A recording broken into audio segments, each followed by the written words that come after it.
Class 9th का जो है वो आज वर्क पावर एनर्जी हम लोग शुरू करने वाले हैं। डिटेल के अंदर जो है वो हम लोग सारे के सारे कॉन्सेप्ट जो है वो अंडरस्टैंड करेंगे।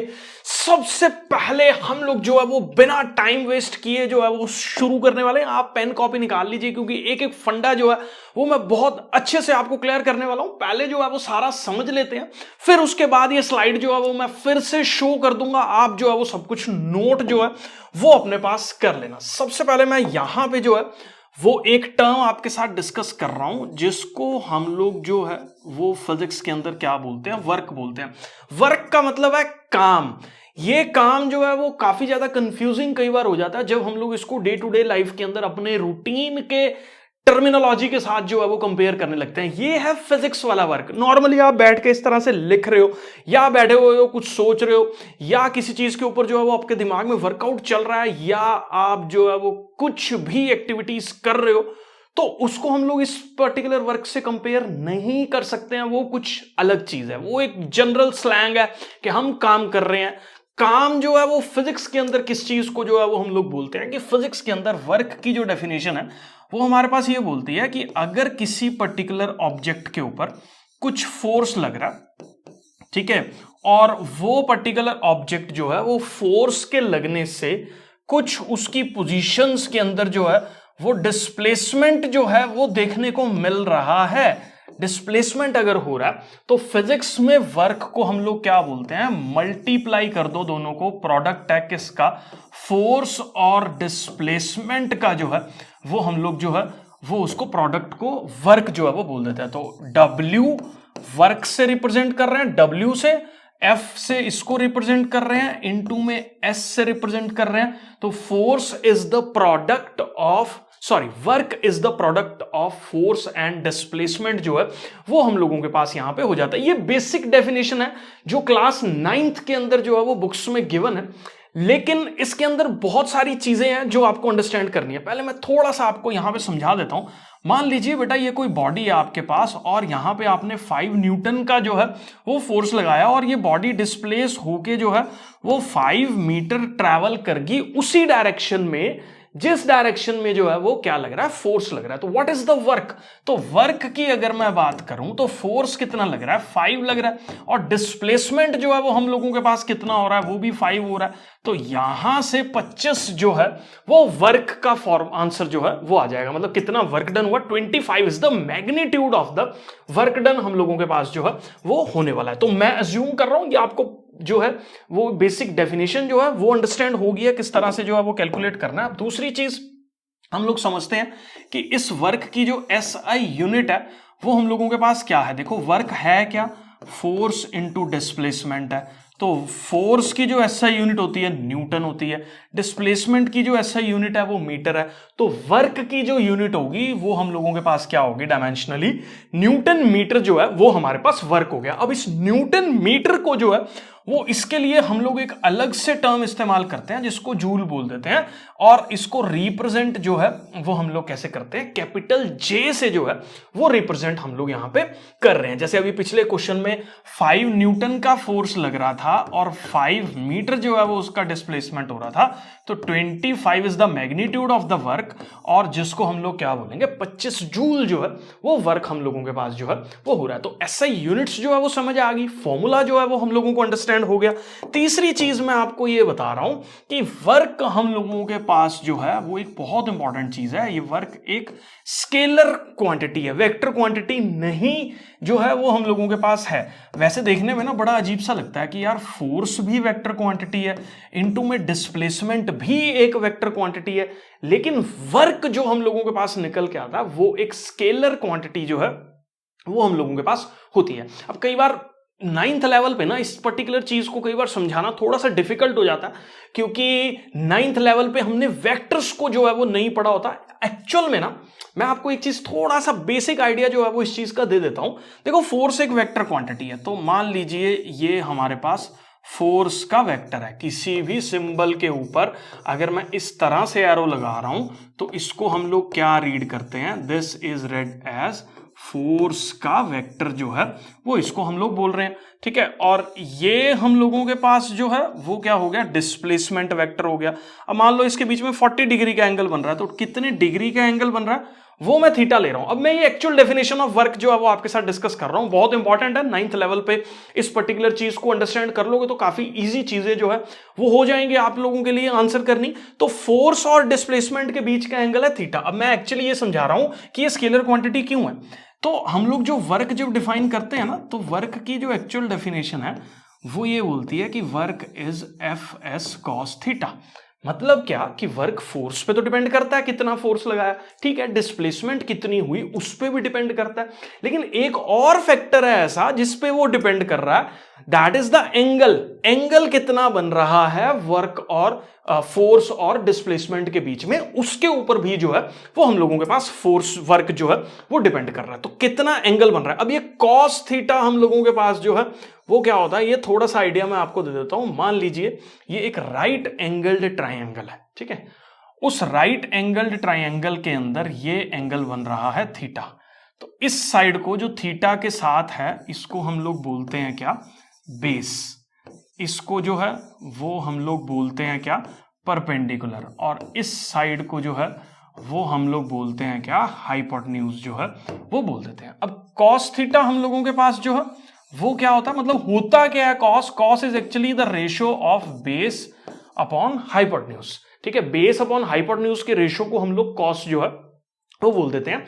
ये अभी मैं इसके अंदर नहीं जा रहा हूं ज्यादा, मैं सिर्फ आपको एक बेसिक आइडिया दे रहा हूं। ये ट्रिग्नोमेट्री के अंदर क्लास 10th में जो है वो आप लोग पढ़ने वाले हो, ठीक है। आम आदमी एकेडमी के चैनल पे भी जो है वो प्लेलिस्ट एक बनी हुई है ट्रिग्नोमेट्री क्लास 10th मैथमेटिक्स की, वहां पे जाके आप देख सकते हो। लेकिन अभी कोई इसका ज्यादा बेनिफिट नहीं है, ना ही कोई इतनी ज्यादा यूटिलाइजेशन है। जो कॉन्सेप्ट्स आपको 9th लेवल पे अंडरस्टैंड करने हैं वो मैं डिटेल में जो है वो आपके लिए डिस्कस जो है वो कर रहा हूं। तो एक चीज याद रखो, ये एक स्केलर क्वांटिटी है, एक्चुअल में इसकी value F S cos theta के बराबर जो है वो हम लोगों के पास हो जाती है, ठीक है। तो ये मैं अज्यूम कर रहा हूं आपको क्लियर है।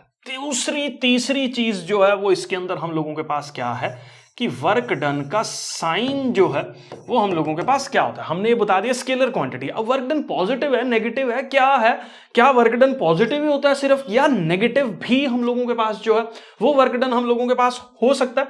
तो उस चीज को अंडरस्टैंड करते हैं। मैं 3 केसेस ले रहा हूं आपके साथ जिसको आपको जो है वो समझना है। मान लीजिए इस साइड पे जो है वो फोर्स लग रहा है और वही सेम साइड पे जो है वो डिस्प्लेसमेंट हो रहा है। अब देखो जिस साइड पे फोर्स लग रहा है, जैसे मान लो ये पेन है, मैंने इसको धक्का दिया इस पर्टिकुलर तरीके से, मैं फोर्स भी इधर लगा रहा हूं और डिस्प्लेसमेंट पेन का भी उसी डायरेक्शन में हो रहा है, ठीक है। मतलब फोर्स और डिस्प्लेसमेंट दोनों सेम डायरेक्शन में जब हो रहे हैं तो इसके बीच में आप एक चीज नोटिस करो यार, एंगल कितना बन रहा है, 0 डिग्री बन रहा है। क्योंकि ये फोर्स ये displacement, what is the angle between these lines, और 0 हो गया, ठीक है। तो ऐसे केसेस में जो वर्क की वैल्यू होगी वो हमारे पास पॉजिटिव होगी। क्या कारण है इस चीज का, क्योंकि वर्क का फॉर्मूला है एफ एस कॉस थीटा और आपको 3 वैल्यूज कॉस की याद रखनी है। अगर एंगल मेरे पास 0 डिग्री होता है तो जो कॉस थीटा है वो मेरे पास होता है +1। एंगल मेरे पास अगर 90 डिग्री होता है तो मेरे पास कॉस थीटा की वैल्यू होती है 0, और एंगल मेरे पास अगर 180 डिग्री होता है तो कॉस थीटा की वैल्यू मेरे पास -1 होती है। अभी के लिए ये ट्रिग्नोमेट्री का कॉन्सेप्ट आप याद कर लो, रट्टा मार लो, ज्यादा बेटर है। क्योंकि इसमें उलझ गए ना फिर फोर्स से बाहर निकल के, वर्क से बाहर निकल के, डिस्प्लेसमेंट से बाहर निकल के ट्रिग्नोमेट्री में जो है वो जाना पड़ेगा। अभी उसका उतना रिक्वायरमेंट नहीं है। आप सिंपली ये 2 चीजें और कॉस थीटा क्या होता है, बेस अपॉन हाइपोटेन्यूज का रेशो होता है किसी भी राइट एंगल ट्राइंगल के अंदर, ये 3 चीजें आपको याद है तो इसको इतना मुश्किल नहीं है इसको अंडरस्टैंड करना। देखो अब यहां पे एक चीज देखो, तो फोर्स की वैल्यू क्या होगी, F इंटू एस इंटू क्या 1, क्यों, क्योंकि एंगल 0 डिग्री है। तो ऐसे केसेस में ये कौन सा वाला वर्क डन हो गया, ये हम लोगों के पास जो है वो पॉजिटिव वर्क डन जो है वो हो गया। अब मैं सेकंड केस आपके साथ डिस्कस करता हूं। मान लीजिए बेटा जी फोर्स इधर लग रहा है और डिस्प्लेसमेंट जो है वो इस पर्टिकुलर डायरेक्शन में हो रहा है। अब आपके दिमाग में आ रहा होगा यार ये कैसे हो सकता है, फोर्स बहुत धक्का मैं इधर लगा रहा हूं, बॉडी उधर डिस्प्लेस हो रही है, भांग भूंग पी रखी है बॉडी ने ये हो कैसे सकता है। मैं दिखाओ, ये बहुत सिंपल है, देखो इसको अंडरस्टैंड करना। मैंने इसको ऊपर प्रोजेक्ट किया, ठीक है, हुआ क्या, body is moving upward, displacement is occurring in the ये वाली डायरेक्शन, ऊपर वाली direction upward direction, but the force of gravity is acting in the downward direction. तो ये एक ऐसा केस हो गया जहां पे बॉडी जो है वो एक पर्टिकुलर डायरेक्शन में मूव कर रही है। This is the representation of the displacement. ये हम लोगों के पास डिस्प्लेसमेंट की रिप्रेजेंटेशन है, और फोर्स जो है वो हम लोगों के पास नीचे की डायरेक्शन में जो है वो हमारे पास लग रहा है। तो ऐसे केसेस में अगर हम लोग अंडरस्टैंड करें ना, तो एंगल कितना बन रहा है दोनों के बीच में, देखो हम लोगों के पास एंगल बन रहा है 180 डिग्री का। 180 डिग्री का जब एंगल बनता है तो याद रखो वर्क डन की वैल्यू मेरे पास क्या होती है, नेगेटिव वैल्यू जो है वो वर्क डन की हम लोगों के पास होगी। क्यों नेगेटिव होगी ये भी देख लेते हैं, क्योंकि वर्क क्या है, F S cos theta. Cos 180 की वैल्यू कितनी है, -1, तो यहां से F into S into -1 is the work done. तो यहां से वर्क की वैल्यू क्या आ जाएगी, -FS, which is negative value of work done जो है वो हम लोगों के पास यहां पे जो है वो देखने को मिलेगी। तो दो चीजें थी हम लोगों के पास, पॉजिटिव वर्क डन क्या होता है, नेगेटिव वर्क डन क्या होता है। पॉजिटिव वर्क डन हम लोगों के पास तब टेक प्लेस करता है जब हमारे पास फोर्स और डिस्प्लेसमेंट दोनों सेम डायरेक्शन में जो है वो हो रहे हैं, थीटा की वैल्यू 0 है, वर्क डन जो है वो हम लोगों के पास क्या होगा, पॉजिटिव होगा। और नेगेटिव वर्क डन हम लोगों के पास कब होता है, जब हमारे पास फोर्स और डिस्प्लेसमेंट दोनों ऑपोजिट डायरेक्शन में टेक प्लेस कर रहे हैं, तो उस पर्टिकुलर जगह पे हम लोगों के पास जो वर्क की वैल्यू है वो हम लोगों के पास क्या हो जाती है, नेगेटिव जो है वो हो जाती है। मैं अज्यूम करके चल रहा हूं बेटा जी, ये सारा का सारा फंडा जो है वो आपको क्लियर है। अब मैं आपको जो है ये सारा कॉन्सेप्ट एक बार यहां पे शो कर देता हूं, और खुद मैं साइड पे हट जाता हूं। एक बार आप इस पूरे को जो है वो नोट कर लो।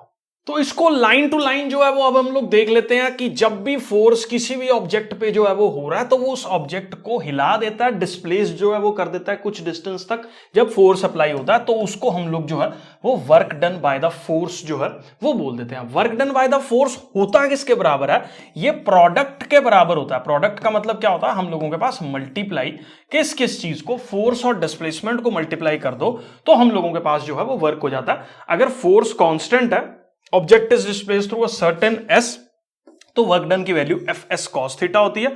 और थीटा हम लोगों के पास जो है वो एंगल है फोर्स और डिस्प्लेसमेंट के वेक्टर के बीच का जो है वो एंगल होता है। ये सारा कॉन्सेप्ट जो है वो मैं आपको समझा चुका हूं। अब इसके अलावा हम लोग देखते हैं और इसके अंदर क्या क्या चीजें हैं, क्या क्या मैं बता चुका हूं आपको। ये जो है वो हम लोगों के पास वर्क एक स्केलर क्वांटिटी है, ठीक है, स्केलर क्वांटिटी है। ये हम लोग जो है वो अंडरस्टैंड कर चुके हैं। इसकी SI यूनिट जो है वो हम लोगों के पास जो है वो जूल है। अब यहां पे ना एक नई चीज इंट्रोड्यूस हो रही है कि SI यूनिट तो जूल है, SI का मतलब होता है system of international units. System of international units तो इसका जो है वो जूल है। एक और सिस्टम होता है मेजरमेंट्स का, जैसे देखो ना यार, लेंथ को मीटर में भी मेजर कर सकते हैं। एक और सिस्टम है लेंथ को मेजर करने का जिसको हम लोग सेंटीमीटर बोलते हैं। अब ये जो SI यूनिट होता है ना, SI यूनिट का मतलब होता है हर चीज हम लोग मीटर में, किलोग्राम में और सेकंड में जो है वो मेजर कर रहे हैं। एक और सिस्टम होता है यूनिट्स का जिसको हम लोग बोलते हैं क्या, CGS, मतलब हर चीज हम लोग सेंटीमीटर में, मैं लिख देता हूं इसको, देखो MKS बोले तो हर चीज जो है वो किसके अंदर मेजर होती है, मीटर के अंदर मेजर होगी। मास जो है वो किसके अंदर मेजर होगा, किलोग्राम के अंदर जो है वो मेजर होगा। और टाइम जो है वो किसके अंदर मेजर होगा, हम लोगों के पास सेकंड में मेजर होगा। लेकिन अगर हम लोग जो है वो बात करें किसकी, CGS यूनिट की, तो लेंथ जो है वो सेंटीमीटर में मेजर होगी, मास जो है वो हमारे पास ग्राम में मेजर होगा, लेकिन टाइम हम लोगों के पास जो है वो सेकंड में ही मेजर होता है। अगर लेंथ को मीटर में मेजर कर रहे हैं, मास को किलोग्राम में मेजर कर रहे हैं और टाइम को हम लोग सेकंड्स में मेजर कर रहे हैं, तो हम लोगों के पास जो वर्क की यूनिट निकल के आती है उसको हम लोग क्या बोलते हैं, जूल जो है या जाउल जो है, जो भी आपको अच्छा लगे वो जो है वो आप इसको बोलो। तो जूल इसको बोल रहा हूं मैं, तो जूल इसको हम लोग बोल देते हैं। तो अगर हम लोग लेंथ को सेंटीमीटर्स में मेजर करें, मास को ग्राम्स में मेजर करें और टाइम को जो है वो अगर हम लोग सेकंड्स में मेजर करें, तो एक नई यूनिट यहां पे हम लोगों के पास जो है वो निकल के आती है जिसको हम लोग बोलते हैं क्या, ERG या अर्ज। तो ये हम लोगों के पास जो है वो वर्क डन की यूनिट जो है वो होती है, ठीक है। तो ऐसे ही जैसे यहां पे हम लोगों ने फोर्स की जो CGS यूनिट थी वो डाइन थी, वर्क की जो CGS यूनिट है वो ERG है, एनर्जी की जो एसआई यूनिट है वो जूल है, वर्क की एसआई यूनिट जूल है, फोर्स की एसआई यूनिट जूल है, डिस्टेंस की एसआई यूनिट मीटर है, सीजेएस के अंदर ये सेंटीमीटर में, ये डाइन में, ये ईआरजी में और ये भी ईआरजी में, ठीक है। और अगर हम लोग इन दोनों के बीच का रिलेशन देखें तो जो 1 जूल है वो हम लोगों के पास 10⁷ ईआरजी के बराबर जो है वो हम लोगों के पास ये हो जाता है, ठीक है। इसका प्रूफ क्लास 11th में जो है वो आप लोग पढ़ लेंगे। अभी के लिए मैं यूनिट्स में इनके अंदर आपको नहीं उलझा रहा, मैंने सिर्फ इसलिए बताया क्योंकि कई बार टीचर जो है वो ये पूछ लेता है कि सीजीएस यूनिट क्या है वर्क की, और उन दोनों के बीच में मतलब जूल और ईआरजी के बीच में जो है वो क्या रिलेशन है, इसीलिए मैंने जो है वो आपको यहाँ पे जो है ये सारा बता दिया। मैं जूम करके चल रहा हूँ बेटा जी, ये एक बार आप नोट कर लो, ये सारी की सारी प्रॉपर्टीज जो है। अब इसके अलावा जो है वो मैंने क्या डिस्कस कर लिया, मैंने साइंस ऑफ वर्क डन जो है वो डिस्कस कर लिया, मतलब पॉजिटिव वर्क डन कब होगा और नेगेटिव वर्क डन जो है वो कब होगा। एक बार आप ये भी जो है वो अपने पास नोट कर लो कि पॉजिटिव वर्क डन कब होता है, जब फोर्स और डिस्प्लेसमेंट सेम डायरेक्शन में हो रहे हैं तो हम लोगों के पास जो वर्क है वो पॉजिटिव होता है, जैसे मैंने अभी पीछे लिख के दिखाया। और नेगेटिव वर्क डन कब होता है, जब फोर्स जो है वो हमारे पास मान लीजिए इस पर्टिकुलर डायरेक्शन में हो रहा है और डिस्प्लेसमेंट मान लीजिए इधर हो रही है, मतलब दोनों के बीच का एंगल अगर 180 डिग्री का हो रहा है, तो ऐसे केसेस के अंदर वर्क डन की वैल्यू जो है वो हम लोगों के पास नेगेटिव जो है वो हो जाती है। अब इसके बाद हम लोग जो है वो अंडरस्टैंड करेंगे बहुत इंपॉर्टेंट फिनोमेना, जो कई बार अंडरस्टैंड करना ही मतलब उसको अडेप्ट करना या अब्सॉर्ब करना कई बार मुश्किल हो जाता है कि यार जीरो वर्क डन कौन कौन से केसेस के अंदर जो है वो हम लोगों के पास देखने को जो है वो मिल रहा है। तो जीरो वर्क डन जो है वो अगर उसको हम लोग जो है वो यहां पे फोकस करें तो बहुत इंपॉर्टेंट चीजें आपको अंडरस्टैंड करनी है, ध्यान से इस चीज को जो है वो देख लेना। तो देखो वर्क का जो फॉर्मूला है वो हमारे पास है एफ एस कॉस थीटा। अब W की वैल्यू कब कब जीरो जो है वो आ सकती है, तो पहला केस ये है कि F की वैल्यू जीरो हो, फोर्स ही ना लग रहा हो, मतलब फोर्स जीरो लग रहा है तो वर्क डन की वैल्यू कितनी होगी, शो सिंपल, ठीक है, बहुत आसान है ये तो। डिस्प्लेसमेंट अगर हो ही नहीं रही है, जैसे मान लो ये बॉडी पड़ी है, ग्रेविटी इसके ऊपर फोर्स जो है वो नीचे की डायरेक्शन में लगा रही है, लेकिन ये जो है वो हम लोगों के पास मूव नहीं कर रही है, तो डिस्प्लेसमेंट इसकी हो नहीं रही है, तो वर्क डन कितना हो गया, जीरो हो गया ना। तो डिस्प्लेसमेंट जीरो है, या इसके अंदर एंगल कितना बन रहा है, 90 डिग्री बन रहा है, क्योंकि 90 डिग्री एंगल के ऊपर मेरे पास जो कॉस थीटा की वैल्यू है, मैंने आपने शायद नोट किया होगा, वो किसके बराबर हो जाती है, जीरो के बराबर जो है वो हो जाती है। मतलब क्या इसका कहने का कि अगर किसी बॉडी पे फोर्स और डिस्प्लेसमेंट दोनों एक दूसरे के परपेंडिकुलरली लग रहे हैं, मतलब दोनों के बीच का एंगल कितना बन रहा है हम लोगों के पास, अगर 90 डिग्री का एंगल बन रहा है, तो ऐसे पर्टिकुलर केसेस के अंदर जो work done by the force होगा वो हम लोगों के पास किसके बराबर जो है वो होने वाला है, जीरो के बराबर जो है वो होने वाला है। तो मतलब body is displaced perpendicular to the direction of the force अगर होगा, मतलब ये होगा, तो इन तीनों केसेस के अंदर मेरे पास जो वर्क की वैल्यू है वो हमारे पास जीरो जो है वो आने वाली है। अब मैं ये कुछ केसेस डिस्कस करूंगा जहां पे ऐसा जो है वो हो रहा है। मान लीजिए बेटा ये टेबल है और ये बुक जो है वो यहां पे पड़ी है कोई, मैंने इसको डिस्प्लेस करवा के इस पर्टिकुलर जगह पे जो है वो रख दिया। अब देखो यहाँ पे ध्यान से कुछ पर्टिकुलर चीजों को आप अंडरस्टैंड करो, मैं पेन दूसरा जो है वो ले लेता हूँ। अब यहाँ पे देखो ग्रेविटी जो है वो नीचे की तरफ इसको खींच रही है, वेट लग रहा है, इसको वेट पूरा लिख देते हैं ताकि वर्क से आप कंफ्यूज ना करो। और डिस्प्लेसमेंट जो है वो इधर को मिल रहा है, ये डिस्प्लेसमेंट है, ये फोर्स है, दोनों के बीच का एंगल कितना है, 90 डिग्री है। तो अगर मैंने किसी हॉरिजॉन्टल टेबल पे बुक को सरका दिया, सरकती जा रही है किताब, तो हमारे पास वर्क डन की वैल्यू बाय द ग्रेविटी। यार देखो यार एक चीज और है आपको अंडरस्टैंड करनी है, वर्क खाली वर्क कुछ नहीं है, वर्क हमेशा किसी फोर्स का जो है वो उसकी बात हम लोग कर रहे हैं।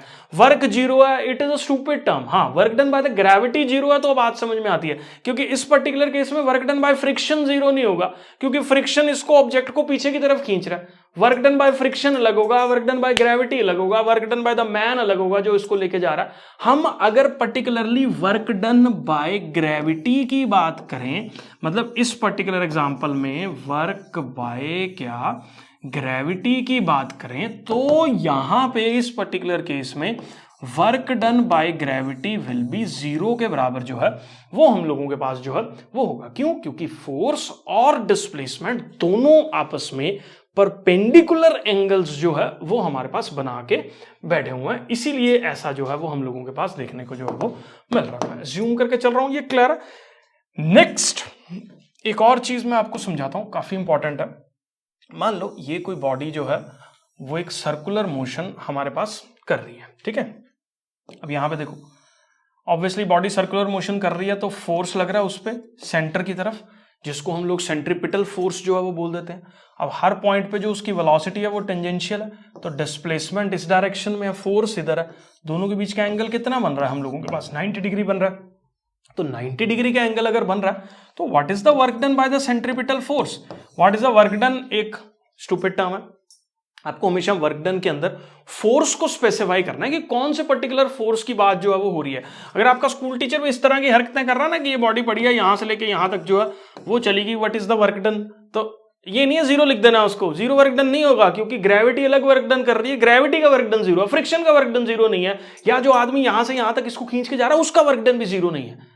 समझ में आ रही है? तो आपको स्पेसिफाई करना पड़ेगा कि वर्क डन की बात अगर आप कर रहे हो तो आपको बताना पड़ेगा भैया वर्क डन हमेशा और हमेशा किसी फोर्स का होता है, सिंपल उसको जो है वो वर्क डन को आप ना इस्तेमाल करो। This is the particular concept जो आपको जो है वो अंडरस्टैंड यहां पे करना है। तो इस पर्टिकुलर केस में अगर मैं सेंट्रीपिटल फोर्स के द्वारा वर्क डन कितना हो रहा तो आप यहां पे देखो कि सेंट्रीपिटल फोर्स हमेशा सेंटर की तरफ लग रहा है और डिस्प्लेसमेंट जो है वो हम लोगों के पास इस पर्टिकुलर तरफ जो है वो देखने को मिल रहा है। दोनों के बीच का एंगल जो है वो हम लोगों के पास 90 डिग्री का बन रहा है, इसीलिए वर्क डन की वैल्यू हम लोगों के पास जो है वो कितनी आ रही है, जीरो के बराबर जो है वो वर्क डन की वैल्यू हम लोगों के पास आ रही है। मैं जूम करके चल रहा हूं बेटा जी, ये पर्टिकुलर फंडा जो है वो आपको क्लियर है। इसके बाद कुछ दो एग्जांपल्स हम लोग देख लेते हैं। तो यहां पे देखो, force makes an angle 90 degree, work is set to be zero, मतलब जब भी एंगल 90 डिग्री का होगा, अगर आप किसी ऑब्जेक्ट को होल्ड करके जो है, देखो ना, जैसे मान लो मैंने इसको पेन को पकड़ा हुआ है, ठीक है, इस पेन को पकड़ा और इस पेन को ऐसे लेके जा रहा हूं, वर्क डन बाय मी कितना हो रहा है, जीरो नहीं है। ध्यान से सुनना, work done by the gravity zero है। क्यों? क्योंकि इस पेन के ऊपर वेट जो है वो नीचे की तरफ लग रहा है, अर्थ नीचे की तरफ फोर्स लगा रही है, डिस्प्लेसमेंट ऐसे हो रही है, दोनों के बीच का एंगल कितना बन रहा है, 90 डिग्री बन रहा है। 90 डिग्री एंगल बन रहा है तो वर्क डन कितना होगा हमारे पास, जीरो होगा। तो ये चीज है कि work done by the gravity जो है वो हम लोगों के पास जो है वो इस पर्टिकुलर केस में जो है वो जीरो होने वाला है। Not work done bye you, work done by gravity यहां पे जो है वो आपको लेना है, ठीक है। क्योंकि अगर आप फोर्स लगा के उस ऑब्जेक्ट को आगे की तरफ जो है वो लेके जा रहे हो तो वर्क डन आपका जीरो नहीं होगा। ये थोड़ा सा यहां से जो है वो नोट्स के अंदर रिमूव कर देना आप लिखते हुए, ठीक है। सर्कुलर मोशन वाला पूरा का पूरा फंडा जो है वो मैंने आपको समझा दिया है, ये टेंजेंशियल है, ठीक है, छोटी मोटी मिस्टेक्स को इग्नोर कर देना। तो सेंट्रीपिटल फोर्स के साथ ये वाला डायग्राम आपको जो है वो बना लेना जो मैंने अभी पहले बनाया था। तो ये सेंट्रीपिटल फोर्स हो गया, ये इसका डिस्प्लेसमेंट हो गया, और ये 90 का एंगल जो है वो इस पैरे के बाद इसको बना देना आप, और इस पर्टिकुलर पैरे के बाद जगह छोड़ के जो है वो इसको बना दोगे। तो मुझे लगता है ये सारा का सारा फंडा जो है वो क्लियर है, नोट कर लो इसको आप। इसके बाद जो है वो बेटा जी हम लोग देखेंगे कि अलग अलग कंडीशंस के अंदर क्या क्या वर्क डन जो है वो हम लोगों के पास देखने को मिल रहा है। फर्स्ट पॉइंट जो है वो आप ध्यान से रीड करो, work done by the force of gravity on a particle of mass m is given by mgh, where g is the acceleration due to gravity and h is the height. देखो ध्यान से इस चीज को जो है वो आप अंडरस्टैंड करना। मान लीजिए बेटा जी ये कोई बॉडी जो है वो यहां पे पड़ी है, ठीक है, और यहां से आपने इसको छोड़ दिया, और ये हाइट कितनी है हम लोगों के पास, ये मान लीजिए हाइट है जहां से बॉडी जो है वो फॉल करके नीचे गिर रही है, दैट इज h, ठीक है, यहां तक समझ में आया। दूसरा देखो, इस बॉडी पे कितना फोर्स जो है वो अर्थ लगा रही है, सबको पता है फोर्स इज m इंटू जी, और डिस्प्लेसमेंट जो है वो किस तरफ हो रही है, इसी तरफ हो रही है h। तो एंगल कितना बन रहा है फोर्स और डिस्प्लेसमेंट के बीच में, 0 डिग्री का। तो वर्क डन की वैल्यू हम लोगों के पास जो है वो क्या होने वाली है, पॉजिटिव जो है वो होने वाली है। ये सारे सिनेरियोज मुझे लगता है आपने लिख के जो है वो लर्न कर ली हैं। अब इसके बाद हम लोग अगर वर्क की बात करें तो वर्क क्या है, फोर्स टाइम्स डिस्प्लेसमेंट है। तो वर्क की बात करें तो फोर्स कितना लग रहा है बेटा जी, फोर्स लग रहा है mg, डिस्प्लेसमेंट कितनी हो रही है h, और cos 0 कितना होता है हम लोगों के पास, प्लस का 1, प्लस का 1 यहां पे हमने वैल्यू पुट करी, तो वर्क डन कितना हो गया हमारे पास, mgh हो गया। तो वर्क डन जो है वो इस पर्टिकुलर केस में कितना हो जाएगा, mgh जो है वो हो जाएगा। अब दूसरी चीज आपको जो यहां पे लर्न करनी है वो ये है कि मान लो बेटा हम लोगों के पास क्या है, ये एक पर्टिकुलर स्प्रिंग का काम जो है वो कर रहा है, जो कि एक नेचुरल लेंथ के अंदर जो है वो प्रेजेंट है। नेचुरल लेंथ का मतलब ना तो उसको दबाया गया ना उसको जो है वो स्ट्रेच किया गया। अब मैंने क्या किया, इस पर्टिकुलर सिनेरियो के बाद इस पर्टिकुलर स्प्रिंग को थोड़ा सा मैंने एक्सटेंड करके इस पर्टिकुलर जगह तक जो है वो मैं ले आया। कितना एक्सटेंड कर दिया मैंने इसको यहां तक जो है वो एक्सटेंड कर दिया, एक्स जो है वो इसको एक्सटेंड कर दिया। तो what is the potential energy developed. अब देखो हर एक स्प्रिंग की अपनी अपनी कैरेक्टरिस्टिक है। कोई पेन के रिफिल में से स्प्रिंग निकाल रहा है, उसका अलग काम है। कोई गाड़ी के शॉकर के स्प्रिंग की बात कर रहा है, कार के शॉकर की, बाइक के शॉकर की, या ट्रक के शॉकर के स्प्रिंग्स की बात कर रहा है, तो उनका एक अलग फंडा है, उनकी एक अलग पावर है अपनी, ठीक है। तो यहां पे एक इनकी वैल्यू जो है वो किसके बराबर होती है, पोटेंशियल एनर्जी, आपको याद रखना पड़ेगा, हाफ के एक्स स्क्वायर के बराबर जो है वो इसकी वैल्यू होती है। के एक कांस्टेंट है जो स्प्रिंग की प्रॉपर्टी के ऊपर जो है वो डिपेंड कर रहा है। एक्स हम लोगों के पास क्या है, एक्स इज द डिस्प्लेसमेंट, कहां से, मीन पोजीशन से, मतलब स्प्रिंग को जो है वो कितना खिसका के जो है वो साइड पे लेके आया गया, that is the displacement from the main position हम लोगों के पास जो है वो होती है। तो हाफ के एक्स स्क्वायर जो है वो हम लोगों के पास वर्क डन का फॉर्मूला, जब भी स्प्रिंग को स्ट्रेच या कंप्रेस जो है वो हम लोगों के पास कर दिया जाता है। तो ये दो डिफरेंट कंडीशंस के वर्क डन, जब कोई बॉडी जो है वो फॉल कर रही है या स्प्रिंग को हम लोग दबा रहे हैं या खिसका रहे हैं, तो जो है वो हम लोगों के पास हाफ के एक्स स्क्वायर जो है वो हो जाता है। इसको एक बार बेटा जी आप नोट कर। इसके बाद बेटा लास्ट चीज जो वर्क के अंदर आपको समझनी है, देखो वर्क का फॉर्मूला हम लोगों के पास है फोर्स इंटू डिस्प्लेसमेंट। अगर मान लीजिए बेटा फोर्स की वैल्यू होगी हमारे पास 1 न्यूटन और डिस्प्लेसमेंट जो है वो मेरे पास कितना हो गया, 1 मीटर हो गया। अगर ये दोनों वैल्यूज को मैं यहां पुट कर दूं तो वर्क किसके बराबर हो जाएगा मेरे पास, 1 × 1 which is equal to 1 joule जो है वो हो जाएगा। अब क्वेश्चन कई बार ये आ जाता है कि 1 जूल होता क्या है, तो जब भी हमारे पास 1 न्यूटन का जो है वो फोर्स लग रहा है और वो बॉडी को 1 मीटर तक जो है वो हम लोगों के पास डिस्प्लेस कर रहा है,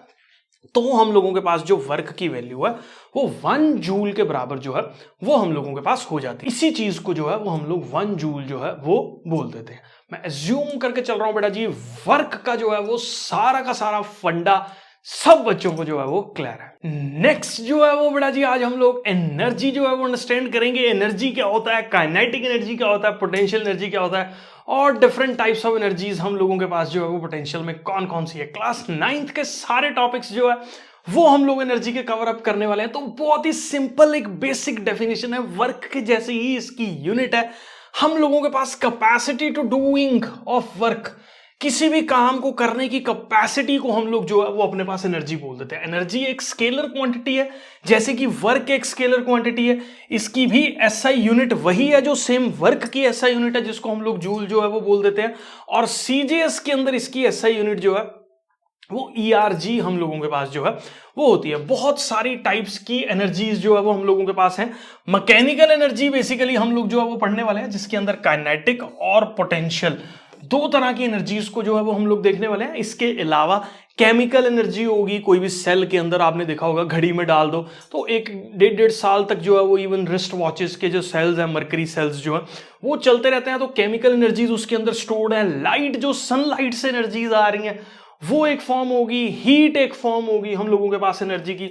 साउंड एक एनर्जी है, अभी हम लोग जो है वो बोल रहे हैं। न्यूक्लियर एनर्जी जो है वो हम लोगों के पास होती है। और इलेक्ट्रिकल एनर्जीज, जो इतनी सारी लाइट यहाँ पे आपको देखने को मिल रही है, वो सारी की सारी फॉर्म्स ऑफ एनर्जीज हम लोगों के पास जो है वो होती हैं। अब हम लोग जो है वो मैकेनिकल एनर्जीज के अंदर जो है वो सबसे पहले घुसेंगे कि मैकेनिकल एनर्जीज हम लोगों के पास जो है वो क्या होती है। तो मैकेनिकल एनर्जी बेसिकली पता क्या है, काइनेटिक एनर्जी और पोटेंशियल एनर्जी का सम है। सबसे पहले हम लोग जो है वो ये अंडरस्टैंड करते हैं कि काइनेटिक एनर्जी जो है वो हम लोगों के पास क्या होती है। देखो नाम से ही हम लोगों के पास जो है वो इस चीज का पता लग रहा है। काइनेटिक का मतलब है कुछ ये मोशन की बात जो है वो हम लोगों के पास हो रही है। तो कोई भी मूविंग बॉडी, जैसे फॉर एग्जांपल कोई मूविंग बॉडी है जिसका मास है m और वो पर्टिकुलर बॉडी जो है वो v वेलोसिटी से जो है वो चल रही है। अगर इसका मास m है और ये v वेलोसिटी से चल रही है तो इसके अंदर जो एनर्जी होगी जिसको हम लोग काइनेटिक एनर्जी बोलेंगे, which is the energy due to its motion हम लोग इसको बोलेंगे। तो ये किसके बराबर होने वाला है, हाफ टाइम्स मास इनटू में इसकी वेलोसिटी के स्क्वायर के बराबर जो है ये होने वाला है। तो मास m और v वेलोसिटी से जिससे ये मूव कर रही है v का स्क्वायर, वो हम लोगों के पास क्या वैल्यूज को जो है वो दे रहा है, वो हम लोगों के पास काइनेटिक एनर्जी वाली वैल्यूज को जो है वो दे रहा है। तो energy possessed by an object by the virtue of its motion, motion की वजह से जो एनर्जी किसी भी ऑब्जेक्ट के अंदर प्रेजेंट है उसको हम लोग जो है वो काइनेटिक एनर्जी बोलते हैं। और इसका फॉर्मूला हम लोगों के पास जो है वो हाफ mv स्क्वायर है। ये क्या होता है इसको मैं अभी लेटर लेक्चर्स के अंदर जो है वो आपको करके बताऊंगा। तो m मास हो गया और v जो है वो हम लोगों के पास जो है वो वेलोसिटी के बराबर जो है वो हो गया। मैं अज्यूम करके चल रहा हूं काइनेटिक एनर्जी की बेसिक क्लास 9th के ऊपर जो चीज आपको अंडरस्टैंड करनी थी वो यहां पे जो है वो समझ आ गई है। अब एक जो है वो सिंपल फंडा मैं आपको जो है वो क्वेश्चन के तौर पे यहां पे करके जो है वो बता रहा हूं, ध्यान से इसको जो है वो अंडरस्टैंड कर लेना। मान लीजिए बेटा हम लोगों के पास कोई ऑब्जेक्ट है जिसका मास हम लोगों के पास गिवन है कितना 5 kg, और वो पर्टिकुलर ऑब्जेक्ट जो है वो हमारे पास 4 मीटर पर सेकंड की स्पीड से जो है वो मूव कर रहा है। तो क्वेश्चन ये आता है कि what is the value of kinetic energy. तो काइनेटिक एनर्जी का फॉर्मूला हम लोगों के पास मैं यहाँ पे के ई से जो है वो रिप्रेजेंट कर रहा हूं, किसके बराबर हो गया, हाफ इंटू में m इंटू में v का स्क्वायर। तो हाफ इंटू में मास कितना है हम लोगों के पास 5 kg, v वेलोसिटी है विच इज 4 का स्क्वायर तो 16। यहां पे सॉल्व करोगे तो हाफ इंटू 5 इंटू 16 हो गया। तो ये 16 ये 8 पे कटेगा, 8 5 जब 40 जो है वो हम लोगों के पास मैग्नीट्यूड आ गया। अब बट ऑब्वियसली ये एनर्जी है तो इसकी यूनिट जो है वो हम लोगों के पास जूल ही होने वाली है। तो इस पर्टिकुलर तरीके से जो है वो हम लोग काइनेटिक एनर्जीज को जो है वो फाइंड आउट करते हैं। मैं अज्यूम करके चल रहा हूं काइनेटिक एनर्जी का फंडा जो है वो आपको क्लियर है। इसके बाद हम लोग जो है वो बेटा जी बात करेंगे हम लोग पोटेंशियल एनर्जीज की। पोटेंशियल एनर्जी काफी डिफरेंट तरह की पोटेंशियल एनर्जीज जो है वो हम लोगों के पास होती है। तो energy of a body due to its position, वो पोजीशन अर्थ के ऊपर किसी सर्टेन हाइट पे भी हो सकती है, वो पोजीशन स्प्रिंग के अंदर दबी हुई या स्ट्रेचड पोजीशन भी हो सकती है। तो इस तरह की डिफरेंट पोजीशंस के अंदर जो किसी ऑब्जेक्ट के अंदर एनर्जी होती है उसको हम लोग जो है वो पोटेंशियल एनर्जी बोल देते हैं। तो इसकी बेसिक डेफिनेशन अगर आप अंडरस्टैंड करो तो energy possessed by an object by the virtue of its position और कॉन्फ़िगरेशन, उसको हम लोग जो है वो अपने पास पोटेंशियल एनर्जी जो है वो बोल देते हैं। अब पोटेंशियल एनर्जी की कुछ सिंपल कैटेगरीज हैं जो हम लोग जो है वो यहां पे अंडरस्टैंड करने वाले हैं। तो पहली एनर्जी होगी which is gravitational potential energy. Gravitational potential energy को ना मैंने अभी जो है वो पीछे प्रूव किया था कि ये मान लो फोर्स लग रहा है अर्थ का जो है वो, और ये h हाइट है, तो ये बॉडी अगर यहां से यहां गिर रही है तो कितनी एनर्जी जो है वो इसकी चेंज होने वाली है। तो फोर्स लग रहा है इसके ऊपर mg, ठीक है, और कितनी हाइट जो है ये मूव कर रही है, कितना डिस्टेंस मूव कर रही है mgh। अब देखो डिस्प्लेसमेंट और फोर्स दोनों सेम डायरेक्शन में लग रहे हैं तो इसीलिए एंगल जो है वो 0 डिग्री बन रहा है। तो एनर्जी कितनी पोजेस होगी यहाँ पे, mgh पोजेस होगी। तो इस पर्टिकुलर पॉइंट पे जो ऑब्जेक्ट पड़ा था वो अपने आप से जो है वो ग्रेविटी के इंपैक्ट की वजह से जो है वो नीचे मूव किया। तो भाई उसके अंदर कुछ तो एनर्जी थी तभी मूव किया ना। तो वो पर्टिकुलर एनर्जी को हम लोग जो है वो क्या बोल देते हैं, पोटेंशियल एनर्जी जो है वो बोल देते हैं। तो कोई भी एनर्जी जब कोई ऑब्जेक्ट एक सर्टेन हाइट पे प्रेजेंट है उसको हम लोग जो है वो ग्रेविटेशनल पोटेंशियल एनर्जी जो है वो बोल देते हैं। और उस ग्रेविटेशनल पोटेंशियल एनर्जी का जो हमारे पास फॉर्मूला है वो किसके बराबर होता है, mass into gravity into height उस पर्टिकुलर जगह पे कितनी है उसको हम लोग जो है वो ग्रेविटेशनल पोटेंशियल एनर्जी बोल देते हैं। अब ना एक बहुत बड़ा कंफ्यूजन बच्चों के दिमाग में रहता है कि वो क्या करते हैं, ये फॉर्मूला ऐसे नहीं है कि हर जगह वैलिड है। मान लो आप अर्थ के ऊपर हो, मान लो आप 1000 किलोमीटर हो, अर्थ के ऊपर खड़े हो, तो वहां पे आप ये फॉर्मूला नहीं लगा सकते हो mgh जो है वो। क्यों, खुद सोचो यार। ग्रेविटी, मैंने जब ग्रेविटेशन चैप्टर बताया था ना तो कैरेक्टरिस्टिक्स ऑफ ग्रेविटेशन के अंदर मैंने आपको एक चीज बताई थी, जैसे जैसे ऊपर जा रहे हो ग्रेविटी डिक्रीज कर रही है। अब जैसे ऑब्जेक्ट गिरना शुरू हुआ ग्रेविटी बढ़नी शुरू होगी। क्यों, क्योंकि बहुत दूर ऊंचा है ऑब्जेक्ट। और ऐसे केसेस में ये फॉर्मूला mgh वैलिड नहीं है। ये सिर्फ एक सर्टेन पर्टिकुलर हाइट तक 1-1.5 किलोमीटर तक आप इसको अप्लाई कर लो, कोई बहुत ज्यादा बड़ा खतरू वेरिएशन जो है वो नहीं देखने को मिलता। ये नहीं है आपने 1000-2,000 किलोमीटर आप अर्थ के ऊपर हो और आप mgh से जो है वो पोटेंशियल एनर्जी निकाल रहे हो, बिल्कुल गलत होगी। ये पर्टिकुलर जो अप्रोच है आपको याद रखना है कि ये जो सर्टेन हाइट जो इसके अंदर यहां पे फॉर्मूला के अंदर अपने को पुट करनी है mg, और ये वाली हाइट, ये पर्टिकुलर हाइट बहुत ज्यादा एक्स्ट्रा ऑर्डिनरीली दूर नहीं होना चाहिए, 5-4 किलोमीटर तक का वेरिएशन जो है वो हम लोग सहन कर सकते हैं, क्योंकि ग्रेविटी इतना ज्यादा सिग्निफिकेंट चेंज जो है वो नहीं दिखाती है। लेकिन जैसे जैसे हम लोग और सर्टेन हाइट पे बढ़ते रहते हैं तो एकदम आर स्क्वायर से जो है वो बहुत ज्यादा वेरिएशन जो है वो ग्रेविटी के अंदर जो है वो देखने को मिलती हैं, जिससे ग्रेविटी जो है वो बदल जाती है। तो mgh पोटेंशियल एनर्जी का फॉर्मूला लेकिन सब जगह वैलिड नहीं है। कोई अगर आपका टीचर बेवकूफ बनाया कि भैया आप 100 किलोमीटर अर्थ के ऊपर हो तो बताओ कितनी पोटेंशियल एनर्जी होगी, वहां पे mgh फॉर्मूला आप बिल्कुल भी नहीं जो है वो लगाओगे। ये चीज आप अंडरस्टैंड कर लो, क्योंकि 100 किलोमीटर ऊपर ग्रेविटी की वैल्यू डिफरेंट होगी। मैं जूम करके चल रहा हूं, ये जो है वो आपको क्लियर है। अब दूसरा पॉइंट हम लोगों के पास जो अपने को अंडरस्टैंड करना, that is the elastic potential energy. ये जो चीज है ये मैं पहले भी आपको जो है वो थोड़ा सा बता चुका हूं। ये मान लीजिए एक स्प्रिंग है और जिसका मास है m और इसका स्प्रिंग कांस्टेंट है हम लोगों के पास k बंधा हुआ है और ये मेन पोजीशन पे है। जैसे ही इसको डिस्प्लेस करके मैं इधर लेके आया स्ट्रेच करके, x डिस्प्लेसमेंट जो है वो मैंने किया, तो कितनी एनर्जी इसके अंदर जो है वो देखने को मिलेगी, हाफ के एक्स स्क्वायर।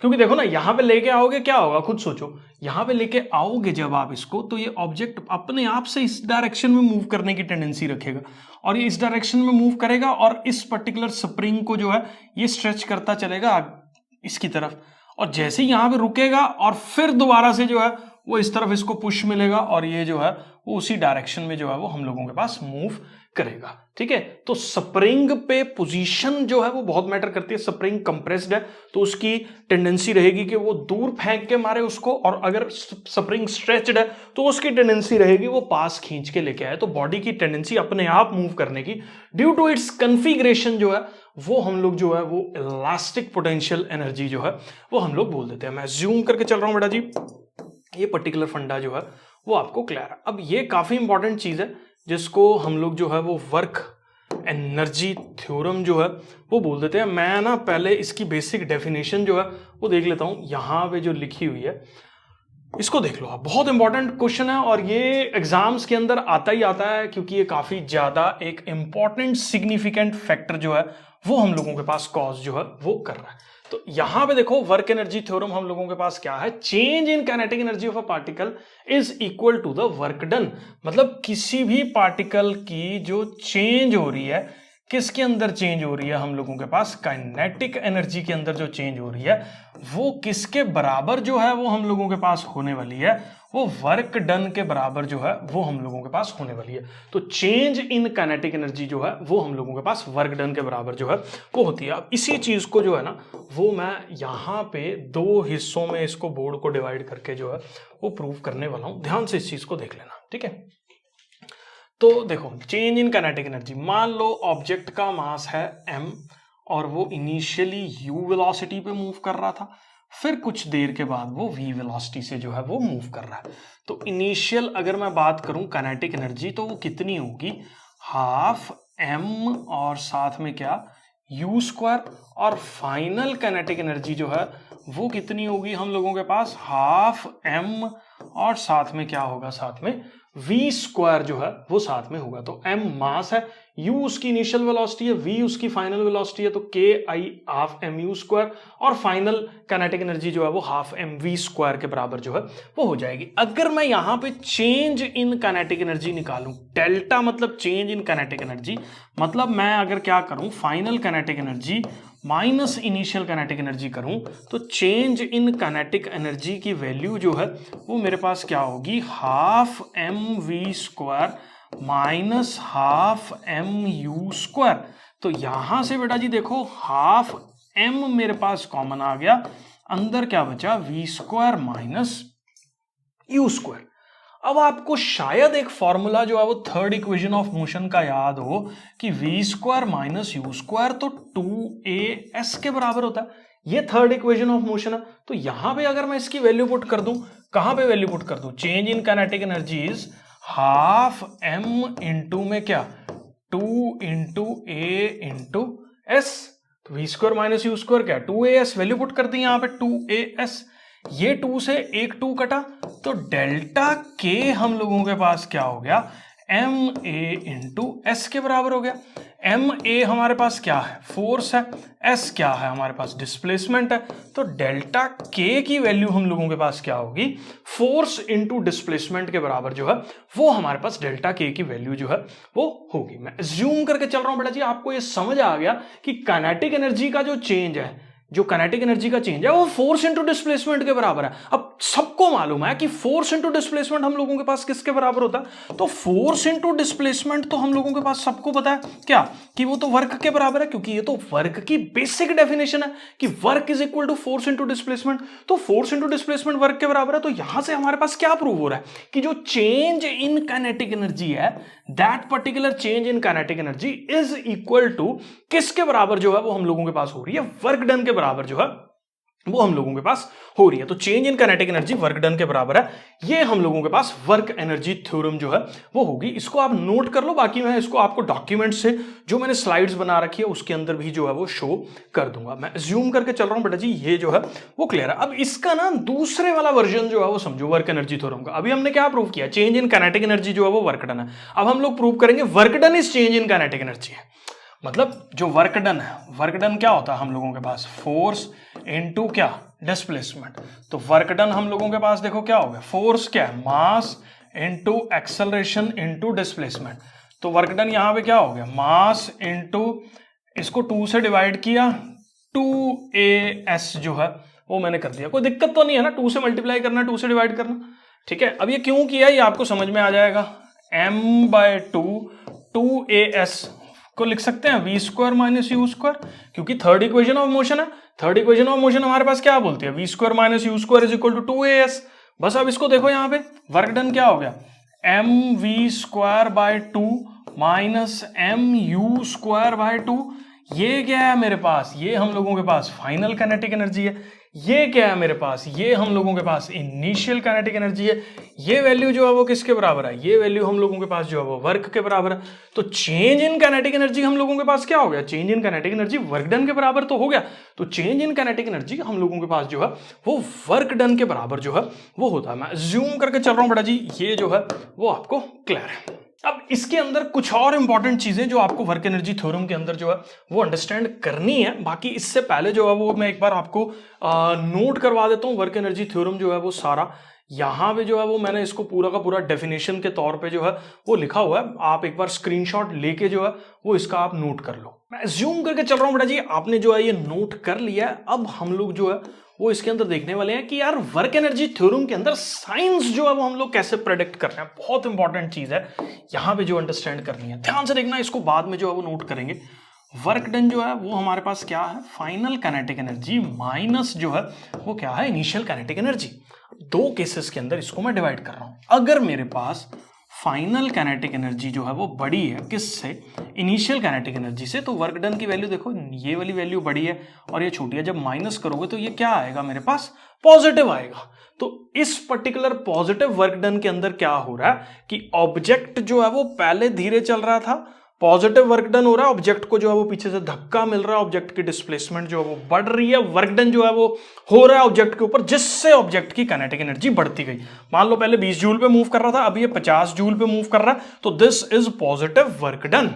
अब दूसरा केस अगर मैं अंडरस्टैंड करूं कि अगर मेरे पास KF की वैल्यू छोटी है इनिशियल काइनेटिक एनर्जी से, मतलब ऑब्जेक्ट पहले तेज चल रहा था, अब ऑब्जेक्ट जो है वो थोड़ा स्लो डाउन हो गया, धीरे जो है वो चलने लगा, तो हम लोगों के पास जो है वो वर्क डन की वैल्यू क्या हो जाएगी, नेगेटिव वर्क डन जो है वो हो जाएगा। वैसे भी देख लो, मान लो वो गाड़ी जो है वो ब्रेक मार रही है, बहुत तेज चल रही थी, अब गाड़ी जो है वो ब्रेक मार के जो है वो रुक रही है, तो ऐसे पर्टिकुलर केस में work done by the friction जो है वो हम लोगों के पास नेगेटिव जो है वो हो जाता है। तो इसको नेगेटिव वर्क डन जो है वो बोलते थे। तो दो तरह के वर्क डन काइनेटिक एनर्जी से कैसे समझ रहे हैं, अगर काइनेटिक एनर्जी की वैल्यू बढ़ रही है, मतलब final kinetic energy initial kinetic energy से ज्यादा है, तो हम लोगों के पास वर्क डन पॉजिटिव होगा। दूसरा हमारे पास क्या केस है कि अगर फाइनल काइनेटिक एनर्जी की वैल्यू हमारे पास इनिशियल काइनेटिक एनर्जी से कम है, तो ऐसे केसेस में जो वर्क डन है वो हम लोगों के पास नेगेटिव जो है वो होने वाला है। मैं अज्यूम करके चल रहा हूं बेटा जी, ये पर्टिकुलर क्वेश्चन जो है वो आपको क्लियर है। उसके बाद कॉन्सेप्ट क्लियर होने के बाद हम लोग जो है वो अब एक डिफरेंट कॉन्सेप्ट्स की तरफ जो है वो मूव कर रहे हैं। ये एज सच जो है वो कॉन्सेप्ट्स के अंदर नहीं दे रखा। Law of conservation of energy जो है वो इसको हम लोग प्रूव करने वाले हैं, नॉट प्रूव करने वाला, दिस इज लॉ, लॉ का कोई प्रूफ नहीं होता, उसको हम लोग डिराइव करके दिखाने वाले हैं कि law of conservation of energy जो है वो किस पर्टिकुलर तरीके से जो है वो वैलिडिटी अपनी शो कर रहा है। तो यहां पे मैं जो एक केस पर्टिकुलर लेके चल रहा हूं वो ये लेके चल रहा हूं कि ऑब्जेक्ट जो है वो एक सर्टेन हाइट पे प्रेजेंट है, ए हाइट पे, वहां से ऑब्जेक्ट को जो है वो नीचे फॉल कराया गया। तो हम यहां पे अंडरस्टैंड करेंगे कि कैसे जो है वो एनर्जी एट ए और एनर्जी एट बी और एनर्जी एट सी जो है वो एक दूसरे के एकदम बराबर जो है वो हम लोगों के पास जो है वो होंगे। ये हम लोग जो है वो अब प्रूव करने वाले हैं। तो इसको law of conservation of mechanical energy का कॉन्सेप्ट जो है वो आप समझ लीजिए। तो मैं सबसे पहले ए पॉइंट की यहां पे बात करने वाला हूं, ठीक है। तो ए पॉइंट के ऊपर जो है वो देखो ऑब्जेक्ट जो है वो यहां पड़ा है, रुका हुआ, अभी फॉल करना इसने शुरू नहीं किया। तो यहां पे देखो ए पॉइंट की अगर बात की जाए तो काइनेटिक एनर्जी हम लोगों के पास ए पॉइंट पे कितनी है, 0 है, क्योंकि ऑब्जेक्ट इनिशियली रेस्ट पे है। और अगर मैं बात करूं पोटेंशियल एनर्जी की, तो पोटेंशियल एनर्जी इस पॉइंट पे जो है वो हम लोगों के पास कितनी है, mgh जो है वो पोटेंशियल एनर्जी इस पर्टिकुलर पॉइंट पे जो है वो इसकी होगी। क्यों? क्योंकि energy of a body due to its position is known as potential energy. अब इसकी पोजीशन h हाइट ऊपर है ग्राउंड से, तो h हाइट ऊपर अगर ग्राउंड से है तो mgh जो है वो हम लोगों के पास इसकी पोटेंशियल एनर्जी जो है वो होने वाली है। तो अगर मैं टोटल एनर्जी ए पॉइंट पे बात करूं मैकेनिकल एनर्जी की, तो अभी हमने देखा कि मैकेनिकल एनर्जी सम है किस चीज का, पोटेंशियल और काइनेटिक का। तो पोटेंशियल और काइनेटिक का अगर मैं सम की बात करूं तो इस सम को करके मेरे पास energy at point A is equal to mgh जो है वो हम लोगों के पास यहां पे आ गया। तो ये ए पॉइंट पे एनर्जी जो है वो हमारे पास होगी। दूसरी अगर मैं बात करूं बी पॉइंट पे, तो यहां पे देखो energy at B, energy at B, अब बी के ऊपर जो है वो हम लोगों के पास क्या है, पोटेंशियल एनर्जी भी प्रेजेंट है, प्लस हम लोगों के पास काइनेटिक एनर्जी भी प्रेजेंट है। तो अगर मैं बी पॉइंट पे पोटेंशियल एनर्जी की बात करूं तो potential energy is the energy of a body due to its height. अब यहां पे हाइट कितनी है, देखो एक चीज यहां पे आपको अंडरस्टैंड करनी पड़ेगी, वो ये कि x ये नीचे गिरा, h ये टोटल था, तो ये पर्टिकुलर हाइट मेरे पास h माइनस एक्स जो है वो होने वाली है। तो यहां पे ये वाली वैल्यू जो है वो मेरे पास h माइनस एक्स जो है वो हो जाएगी। और अगर मैं इसी पर्टिकुलर पॉइंट पे काइनेटिक एनर्जी की बात करूं तो काइनेटिक एनर्जी निकालने के लिए ना अपने को वेलोसिटी चाहिए। वेलोसिटी बी पॉइंट पे जो है वो कैसे निकलेगी, तो देखो अगर मैं ए पॉइंट पे इनिशियल वेलोसिटी की बात करूं तो वो 0 है, वेलोसिटी एट बी पॉइंट जो है वो मेरे को निकालनी है, ठीक है ना। तो फॉर्मूला क्या लगेगा, V square minus U square is equal to क्या, 2as। तो v स्क्वायर माइनस 0 का स्क्वायर ए पॉइंट पे, ये बी पॉइंट पे, is equal to 2 into G into h। कितना है यहाँ पे इस पर्टिकुलर जगह पे, हाइट कितनी फॉल हुई है, x डिस्टेंस जो है वो फॉल हुई है। तो v स्क्वायर की वैल्यू मेरे पास किसके बराबर आ गई, 2gx के बराबर आ गई। तो यहां से अगर मैं काइनेटिक एनर्जी निकालूंगा तो काइनेटिक एनर्जी का जो फॉर्मूला आएगा that is half mv square.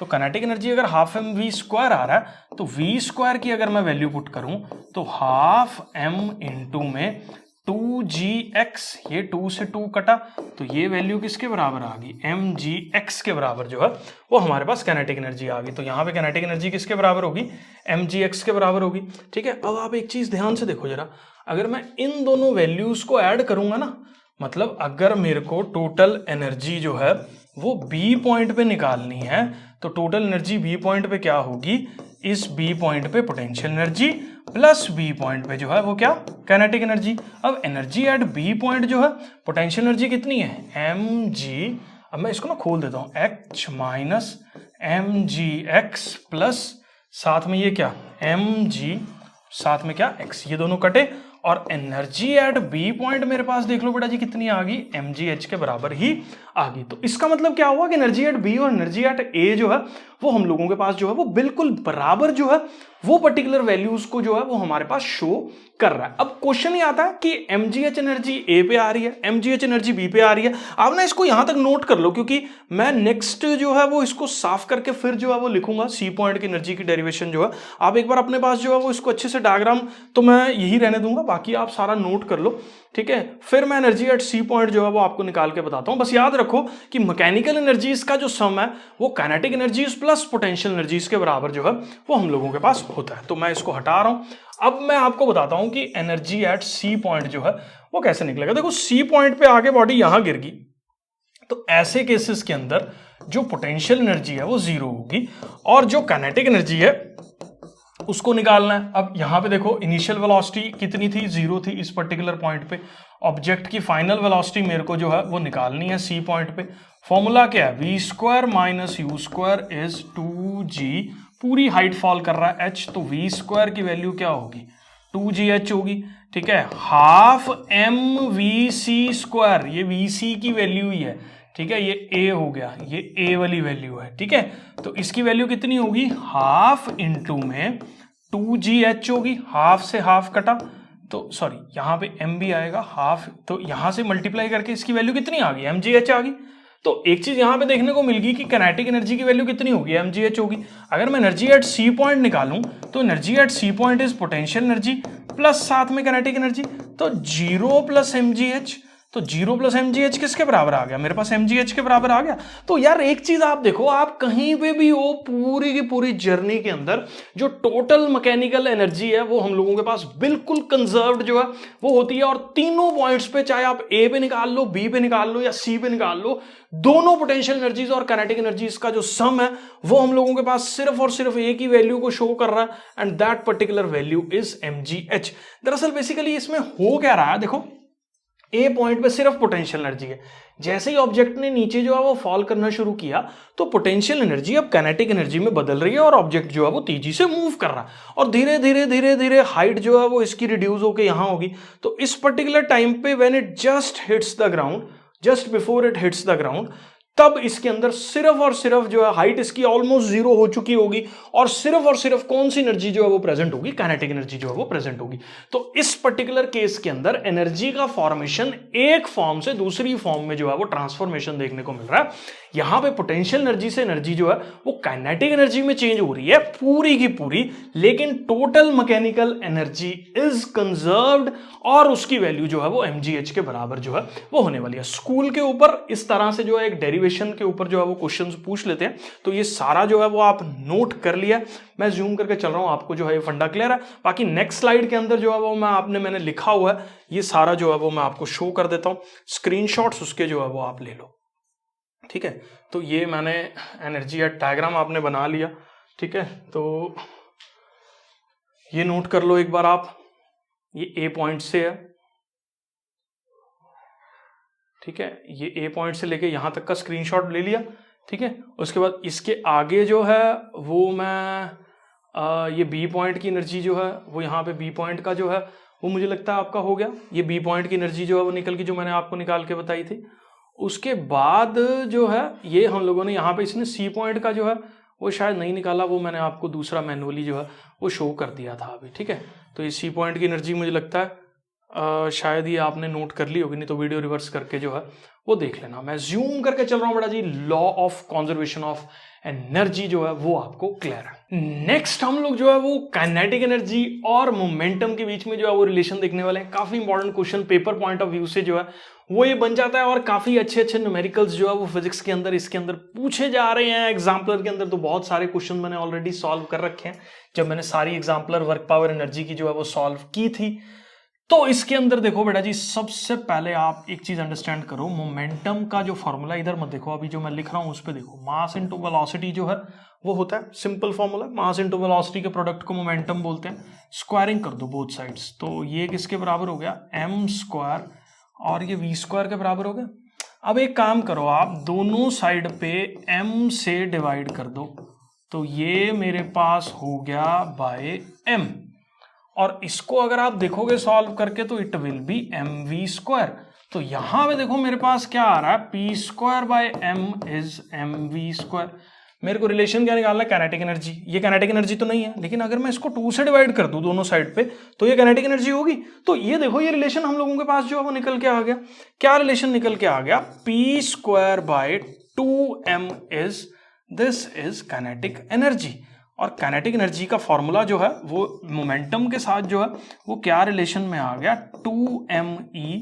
ये हम लोगों के पास जो है वो एक काइनेटिक एनर्जी और मोमेंटम के बीच का रिलेशन जो है वो हो गया कि मोमेंटम जो है वो 2me का अंडर रूट होता है। ये फॉर्मूला तुम्हारा 2 साल 3 साल अगले 4 साल पीछा नहीं छोड़ने वाला।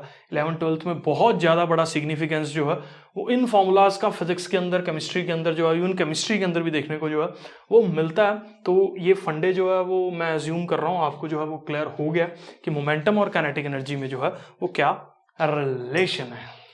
नेक्स्ट जो है वो बेटा जी वर्क एंड एनर्जी के अंदर हम लोग पावर जो है वो डिस्कस करने वाले हैं। पावर का एक बहुत सिंपल बेसिक फंडा पहले मैं आपको जो है वो समझा देता हूं पावर क्या है, फिर हम लोग जो है वो यहां से सारा का सारा पावर का कॉन्सेप्ट जो है वो नोट कर लेंगे। तो देखो बेटा जी पावर जो है वो हम लोगों के पास क्या होता है, it is a rate of change of energy या rate of change of work. तो work done per unit time को, कितना काम पर यूनिट टाइम हम लोगों के पास जो है वो हो रहा है, उसको हम लोग जो है वो पावर बोल देते हैं। तो it is the work done per unit time, या इसका एक और हम लोग फॉर्मूला जो है वो बना देते हैं, इट इज एनर्जी कितनी लग रही है या स्पेंड हो रही है एक पर्टिकुलर सेकंड के अंदर, एनर्जी पर यूनिट टाइम को हम लोग जो है वो पावर बोल देते हैं। अब दूसरी चीज यहां पे देखो वर्क डन की जो एसआई यूनिट है वो हम लोगों के पास क्या है, जूल है, और टाइम की जो एसआई यूनिट है वो हम लोगों के पास क्या है, सेकंड है। तो यहां से पावर की जो एसआई यूनिट आ गई दैट इज जूल पर सेकंड। अब इस जूल पर सेकंड के लिए हम लोग एक नई टर्म इस्तेमाल करते हैं जिसको हम लोग वॉट बोलते हैं, और कैपिटल W सिंबल से जो है वो इसको रिप्रेजेंट करते हैं। चाहे आप यहां से डिराइव कर लो, देखो एनर्जी भी हम लोगों के पास जूल में ऐसा यूनिट है पर सेकंड, तो एनर्जी पर यूनिट टाइम भी हम लोगों के पास जो है वो वॉट ही आता है। तो ऐसा यूनिट इसकी जो है वो वॉट होगी। जैसे फॉर एग्जांपल अगर आप देखो, मान लो वर्क डन जो है वो कहीं पे 10 जूल का वर्क डन हो रहा है और 10 जूल का वर्क डन करने पे 2 सेकंड लग रहे हैं, तो मेन यहां पे टाइम के साथ जो है वो इसका डिपेंडेंसी हम लोगों के पास जो है वो पावर दे रही है। तो अगर मैं पावर की बात करूं तो 10/2 हम लोगों के पास जो है वो 5 वॉट जो है वो इसकी पावर हम लोगों के पास देखने को जो है वो मिलने वाली है। तो मैं अज्यूम करके चल रहा हूं बेटा जी पावर है क्या, उसकी बेसिक डेफिनेशन क्या है, उसकी एसआई यूनिट क्या है, किस तरह से फॉर्मूला में पुट करनी है, ये आपको जो है वो क्लियर है। इसके बाद मैं दूसरी कॉन्सेप्ट के अंदर जो है वो मूव करता हूं पावर के। तो पावर देखो हम लोगों के पास अभी हम लोगों ने बोला किसके बराबर होता है, वर्क जो कि हमारे पास क्या है, फोर्स टाइम्स डिस्प्लेसमेंट के बराबर होता है, क्योंकि हमारे पास जो वर्क है वो फोर्स अप इनटू डिस्प्लेसमेंट है, अपॉन हम लोगों के पास क्या है, टाइम है। क्यों, क्योंकि because power is work done per unit time. Work done का मैंने फॉर्मूला जो है वो यहां पुट कर दिया, टाइम एज इट इज जो है वो रख दिया। तो पावर को क्या मैं यहां पे बोल सकता हूं, force into displacement upon time हम लोगों के पास जो है वो क्या होता है, सबको पता है डिस्प्लेसमेंट अपॉन टाइम हम लोगों के पास जो है वो किसको रिप्रेजेंट कर रहा है, हमारे पास वेलोसिटी को जो है वो रिप्रेजेंट कर रहा है। तो एक नया फॉर्मूला पावर का यहां पे हम लोगों के पास हो गया क्या, एफ डॉट v, और फोर्स इनटू डॉट, या मतलब यहां पे मैं प्रोडक्ट लिख देता हूं, फोर्स इनटू वेलोसिटी जो है वो हम लोगों के पास यहां पे पावर जो है वो हो गया। तो दो formulas work done per unit time और work done per unit time से हम लोग एक अनदर फॉर्मूला पे जो है वो पहुंच रहे हैं which is force into velocity. इसको हम लोग जो है वो पावर अपने पास बोल रहे हैं। मैं अज्यूम करके चल रहा हूं बेटा जी ये फंडा जो है वो आपको क्लियर है। अब हम लोग इसको यहां से जो है वो देख लेते हैं बेसिक डेफिनेशंस के अंदर कि रेट ऑफ हम लोगों के पास जो है वो वर्क जो कि कोई बॉडी एनर्जी ट्रांसफर कर रही है कितने रेट से, जिसमें वर्क डन कितना हो रहा है पर यूनिट टाइम या रेट ऑफ डूइंग वर्क जो है वो, उसको हम लोग जो है वो पावर बोल देते हैं। और पावर का जो फॉर्मूला हम लोगों के पास हो गया, फोर्स एफ लग रहा है तो यहाँ पे वर्क की वैल्यू क्या होगी, फोर्स इंटू डिस्प्लेसमेंट होगी, मैंने बता दिया। अब डिस्प्लेसमेंट अपॉन टाइम हम लोगों के पास किसके बराबर है, वेलोसिटी के बराबर है।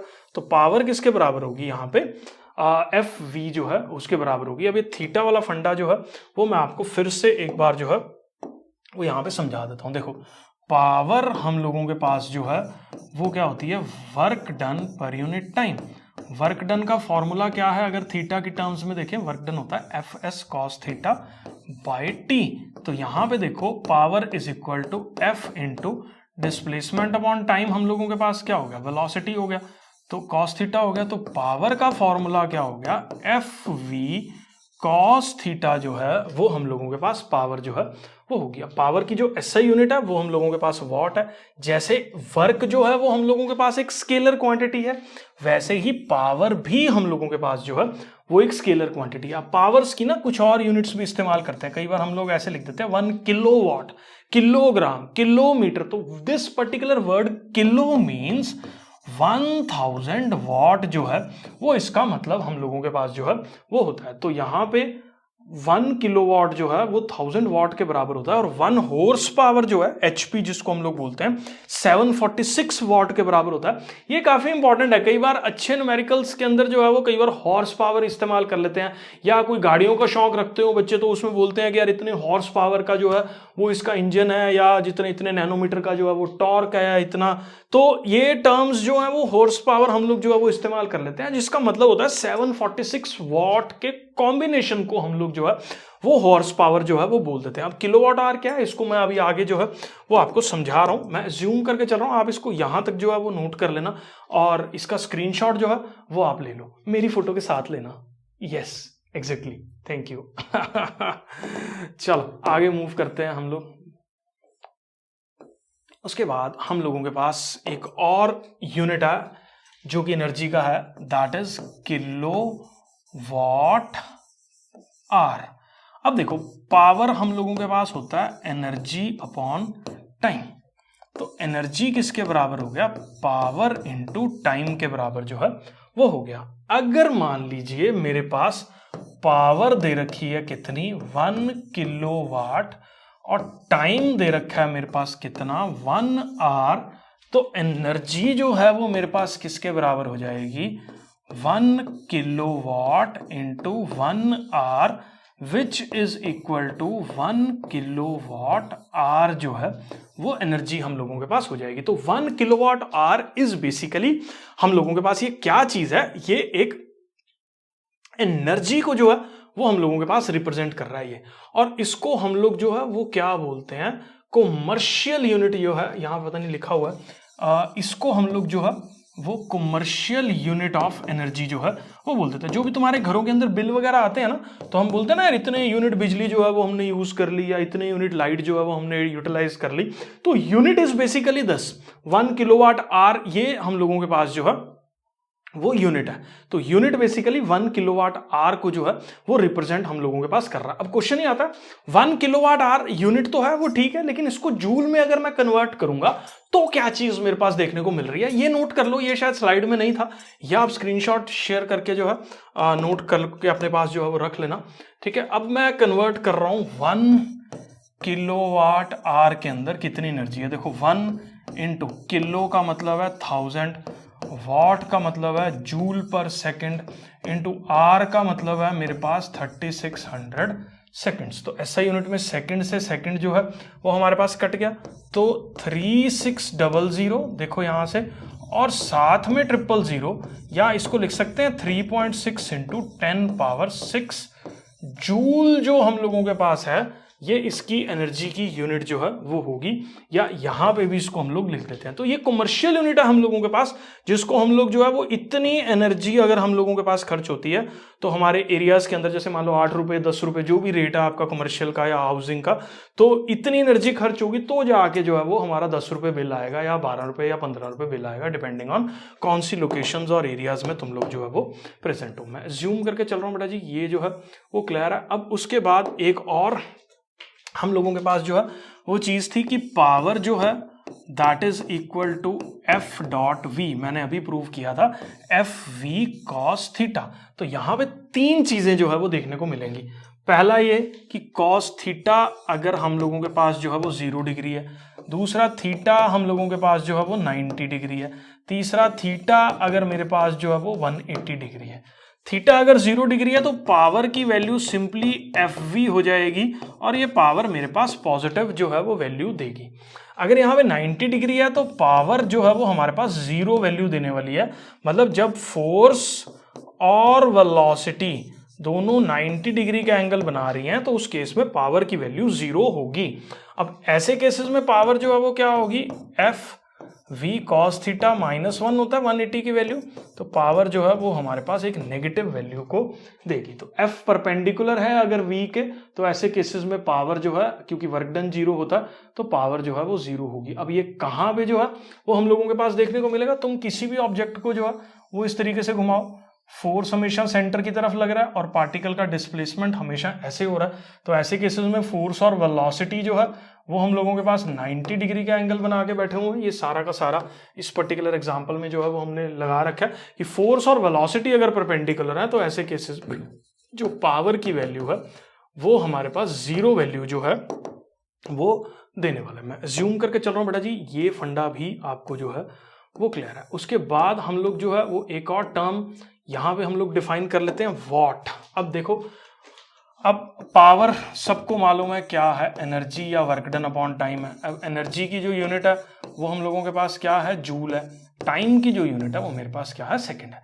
मान लो मैं एक फैक्टर मान लेता हूं, यहाँ पे एनर्जी 1 यूनिट है, 1 जूल है, और टाइम हम लोगों के पास जो है वो 1 सेकंड है। वैल्यूज यहाँ पुट कर दो, 1J/1S, तो पावर की वैल्यू क्या आ जाएगी, 1 वॉट। तो 1 what is the power when 1 joule of energy is spent in 1 second या 1 joule of work is done in 1 second, तो उसको हम लोग जो है वो 1 वॉट अपने पास जो है वो बोल देते हैं। मैं assume करके चल रहा हूं बेटा जी, 1 वॉट की डेफिनेशन भी आपको जो है वो क्लियर है। उसके बाद दो टर्म्स जो है वो पावर के अंदर और आपको देखनी है। ये commercial unit of energy kilowatt आ रहा है, ये 1 यूनिट बोलते हैं, ये मैं समझा चुका हूं। एवरेज पावर जो है वो हम लोगों के पास क्या होगी, देखो एवरेज निकाल रहे हैं तो टोटल भैया कितना वर्क डन हो गया, देखो निकाल तो पावर ही रहे हैं, वर्क डन अपॉन टाइम है पावर जो है। अब टोटल कितना वर्क डन हुआ डिवाइडेड बाय उस वर्क डन को करने में टोटल कितना टाइम लग रहा है, वो हम लोगों के पास जो है वो एवरेज पावर हो जाती है। मैं अज्यूम करके चल रहा हूं बेटा जी, ये सारा पावर का फंडा जो है वो आपको क्लियर है। तो बेटा इसी के साथ जो है वो क्लास 9th का वर्क पावर एनर्जी का वन शॉट जो है वो, जिसके अंदर मैंने सारे इंपॉर्टेंट फंडे बेसिक्स 0 से जो है वो शुरू करके आप लोगों को जो है वो समझा दिए हैं। काफी सारा एफर्ट्स जो है वो इन वीडियोस को बनाने में जो है वो लग रहा है। होप आप लोग जो है वो सपोर्ट भी उतना ही कर रहे हैं, देख रहे हैं और देखते रहें और सब्सक्राइब जो है वो कर लें। बहुत सारे और वीडियोस आम आदमी एकेडमी पे आपके लिए आते रहेंगे।